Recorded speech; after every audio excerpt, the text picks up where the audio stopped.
surprised. I'm not surprised that the LDS Church covered up for this horrible person. Over a decade ago, I was diagnosed with PTSD. And I wouldn't have known I had this kind of a disease if I were back in Lesotho.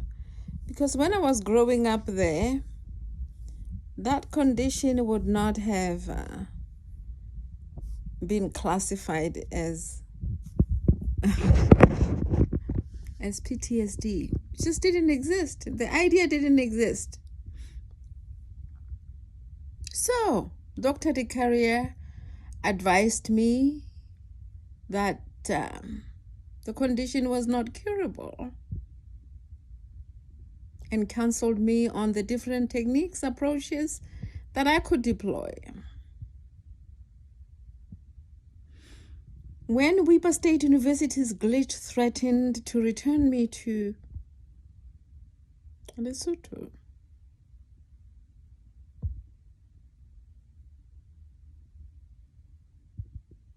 it transported me back to the life that I thought I had escaped. I was starting to live there mentally. My ex threatened me at gunpoint.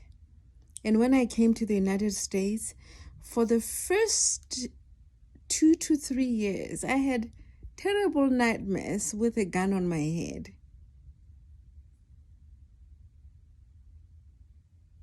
When Weber State University's glitch threatened me with the deportation, those nightmares became alive again. And I learned from Dr. DeCarrier that those behaviors were not atypical for somebody with PTSD. So I'm just trying to share with you some stories about my PTSD diagnosis. And that is just one example of the experiences that were listed to support my diagnosis.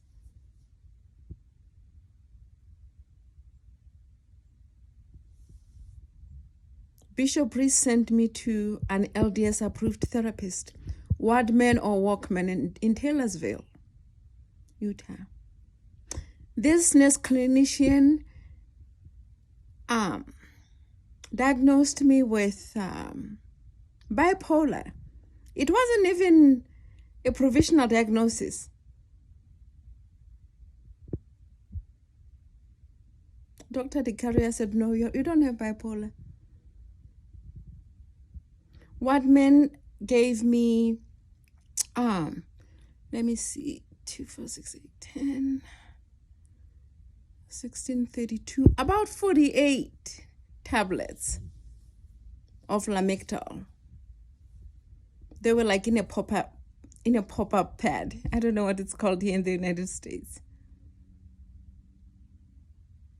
Long story short, I'm glad to be alive because those pills nearly killed me. When I stopped taking those medications,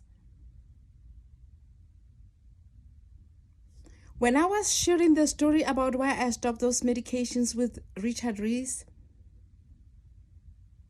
that information leaked to Kirton and McConkie. They wrote a letter threatening me that I was not to be seen on the LDS property until I was back on the medication.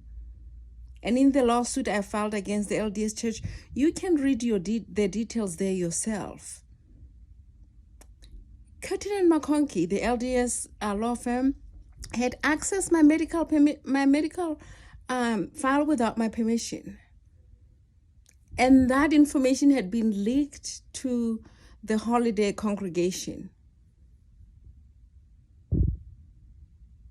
of which I was a member. They got away with it because Judge Todd, I think it's Todd Shaughnessy, let them off the hook. He intentionally misconstrued my claim and confined it to a defamation, which at the time that I filed was statutorily barred. And you think I'm complaining? No, I'm smiling because they have met their match. It's called the internet. Yes. And all their corruption is being exposed. Yes. Yes.